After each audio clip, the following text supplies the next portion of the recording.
hereditary chiefs, matriarchs, ladies of high esteem, ladies and gentlemen, how for honoring the invitation today. Firstly, I'd like to apologize to my mother, Gada Laganangjak Mary Tadze. My family is still in mourning for the loss of her last October. We're doing this business knowing in my heart and my soul that she'd want us to continue. Secondly, I'd like to acknowledge my cousin Candace on the passing of my cousin Patrick. She gave us the blessing today to proceed. At this point, is Erica here?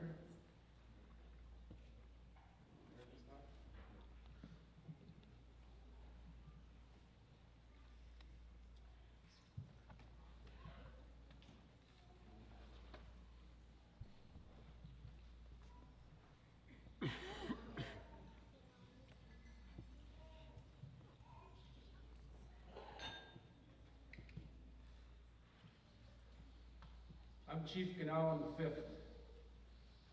I am a chief of the Afghanis Janas clan, Shard House of Donans. My mother is Gada Lamananjak Mary Tadze, daughter of Agnes Yeltadze, Edenshaw, and Chief Alec Yeltadze.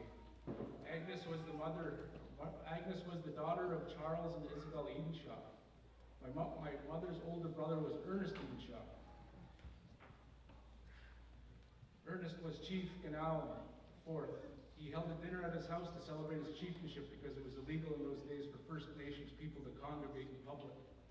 So it had to be done in secrecy. Uncle Ernie's decision, he wanted either the late Patrick Weir or myself to succeed him as Chief of Dodons.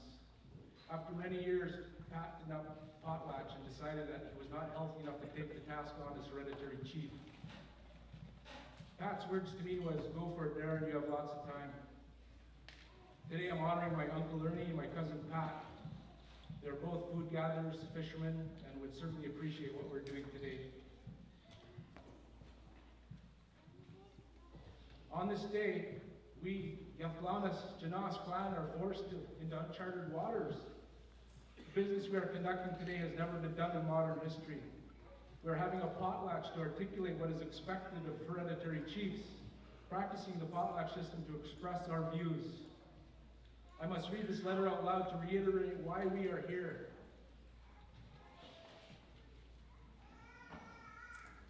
This letter was signed by two of our Yafghanis chiefs, Carmen Gertson and Francis Ingram.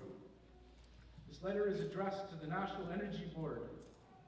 It says, "Dear Miss Young, we write to you as a coalition of hereditary leaders residing in Old Mass and Haida Gwaii.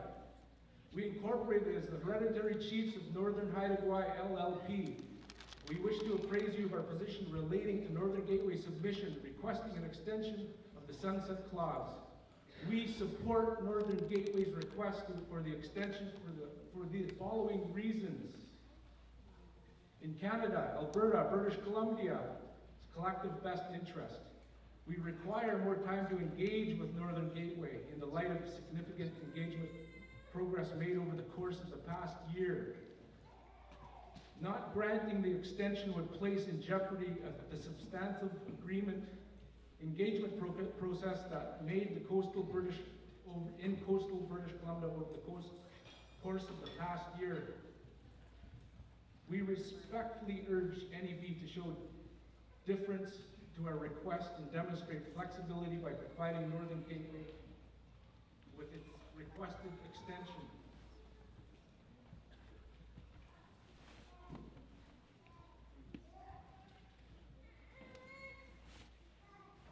The Afghanis clan and the Haida Nation are not beggars.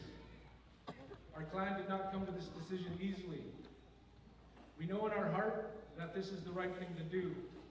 We do not agree, but we share the same values. We are a strong clan. We are a strong people.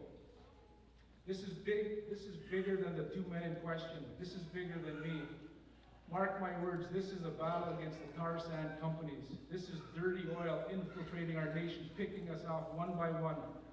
This is a modern-day smallpox epidemic, and there's an infected blanket in our community, and it's time to burn that blanket. This is the hardest thing my clan brothers and sisters have ever had to do. There's sleepless nights, very stressful times in my clan and my family. What hurts us the most is the effect of the choices and the actions of these two chiefs, and they're continuing to make these choices. This forced our clan matriarchs to decide between protecting Haida Gwaii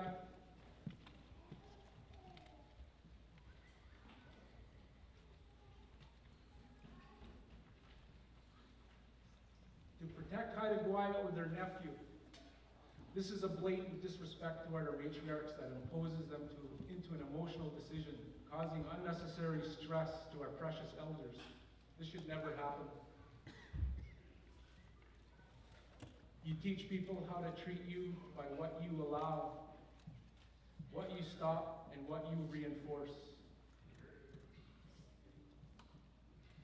I think about our loved ones who've gone before us, the language warriors, the cultural warriors, the political warriors.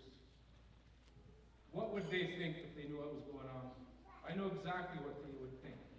They would lay themselves on the line for Haida Gwaii.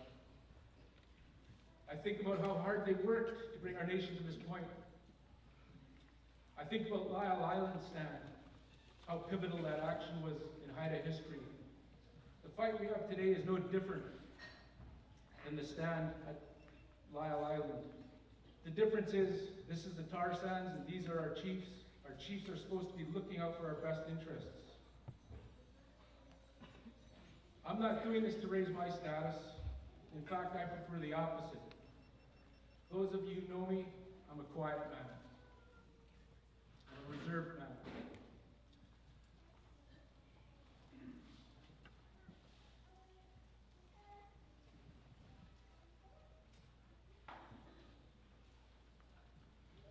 I've been called sneaky. I've been called a liar for practicing our old traditions, protecting the names of our elders who've asked me not to reveal their names. I've been threatened to get my ass kicked. I've been served by a high-priced lawyer who apparently is the best lawyer money can buy. Our two chiefs are threatening to sue me if I don't stop this potlatch today. Haida law doesn't need lawyers. Haida law is the voice of the people. The feast house is the courthouse.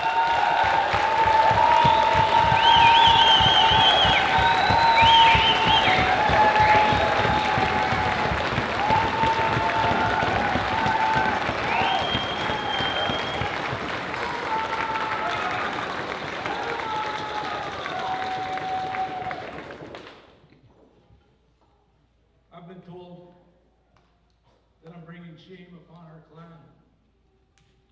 If standing up for Haida Gwaii, standing up for our waters, I'll wear that shame. The lack of transparency, the lack of communication, the secrecy that's been carried out in the name of the Haida Nation and the hereditary system by these individuals is unacceptable. Our goal today is not to tarnish these chiefs. Our goal is to ensure that the Yathklanis Janas clan members are represented honestly and respectfully. We want chiefs that will collaborate with the clan and not act on their own.